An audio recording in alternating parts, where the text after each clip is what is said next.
The English language has humble beginnings. It developed on a small island nation, survived 2 centuries of repression, and was for a long time considered a crude peasant language. But in the 1400s, it started establishing itself as a language denoting power, and 200 years later, it finally left home. Colonization led the way to North America, India, Australia, and many parts of Asia and Africa. Today, globalization continues the expansion of English use, and as it changes our communication patterns, more and more people use English as a lingua franca. With some estimating over 1.5 billion speakers, scholars now recognize that there is not just one English language, but a variety of world Englishes.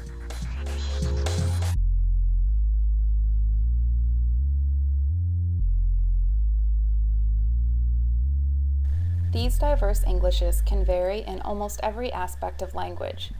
Differences in phonology, lexis, grammar, and spelling are perhaps the most well documented. But there are also variations in pragmatics, or how we use language in particular circumstances to achieve particular ends. In other words, pragmatics is about the appropriacy of a speech act in a given context.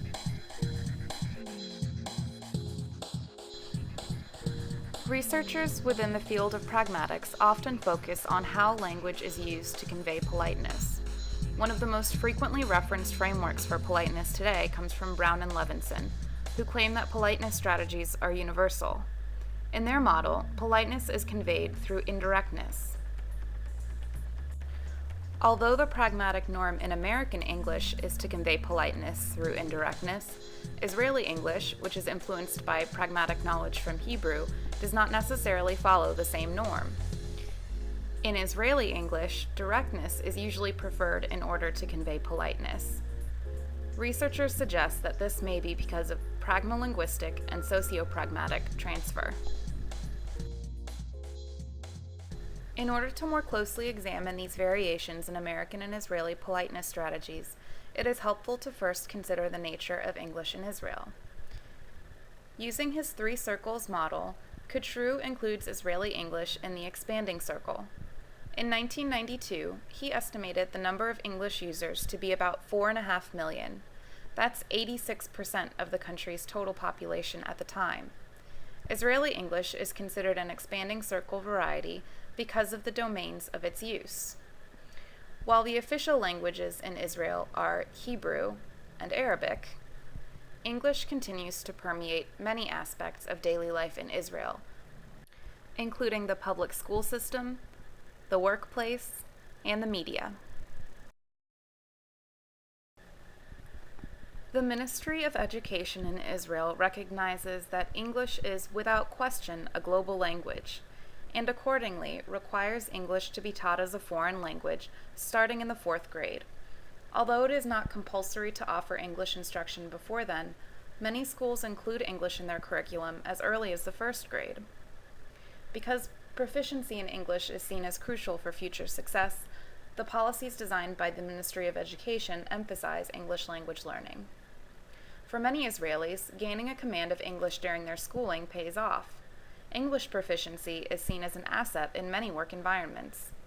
An investigation by Cooper and Seckbach in 1977 found that English skills were mentioned in about 10% of job advertisements, and that these advertisements were more likely to be prominently displayed. Although this preference for English proficiency has certainly not declined, language knowledge is not advertised as frequently today. Spolsky explains that this may be because it is so well institutionalized, it is simply expected from university graduates.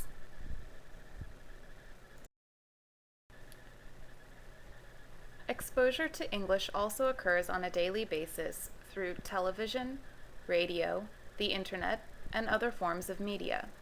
Spolsky highlights the impact of cable television in Israel, noting that it made it possible to watch programs and movies in English anytime, day or night. He also states that these programs and movies are rarely, if ever, dubbed. Instead, they are usually subtitled. Even commercials targeting a Hebrew-speaking audience, like this one, often use English. Our new home. I am so excited. Oh, I forgot to tell you משהו. This is my mother. חמוטיז? She will be sleeping in the salon for כמה חודשים. אוקיי? מתלבט אם לעבור דירה? Yes! תן לנו להקל עליך. עוברים דירה, מצטרפים ל-yes בהתחייבות לשנתיים ומקבלים חודשיים ללא תשלום. כן, רק ביולי, חודשיים ללא תשלום. yes, כוכבית 2080. In this typical television commercial, the speakers use Israeli English and code switch between English and Hebrew. Television is also a medium through which Israelis are exposed to American pop culture.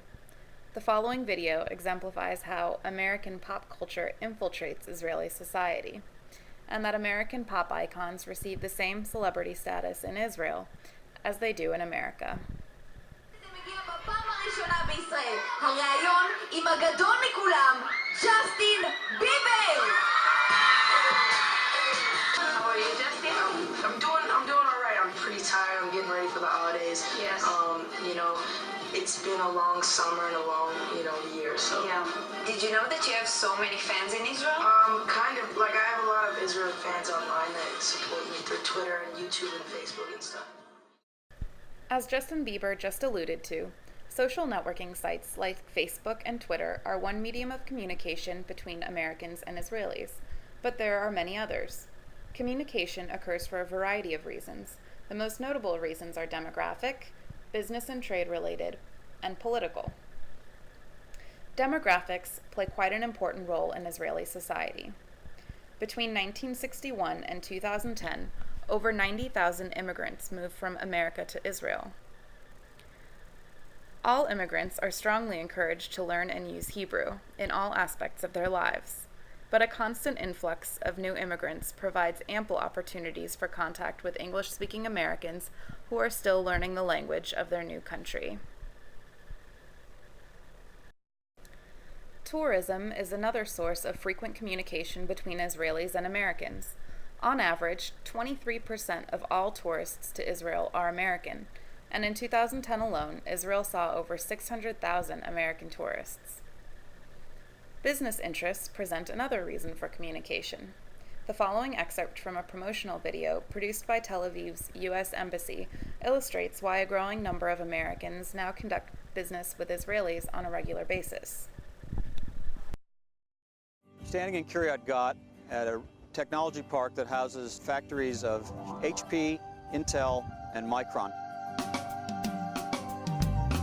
These are three leading American technology companies that have all chosen to base operations here in Israel because of the quality of the workforce, the innovation that Israeli engineers and scientists bring to their products.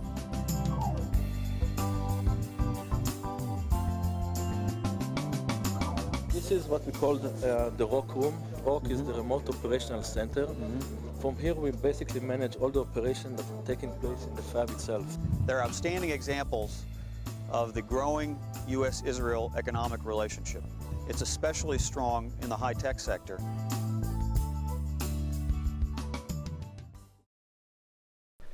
As the ambassador noted, the United States and Israel have strong economic ties. They also have strong political ties. Because of the highly volatile political situation in Israel, negotiations between American and Israeli diplomats occur frequently. The military is another notable context for communication, because officers in the Israeli Defense Forces are trained primarily by United States Army officers. Whether Americans and Israelis are interacting because of immigration, tourism, business, diplomacy, or military training, or for any other reason, the interlocutors are likely to anticipate some variations in phonology, lexicon, or grammar. However, they may be less likely to expect pragmatic variation.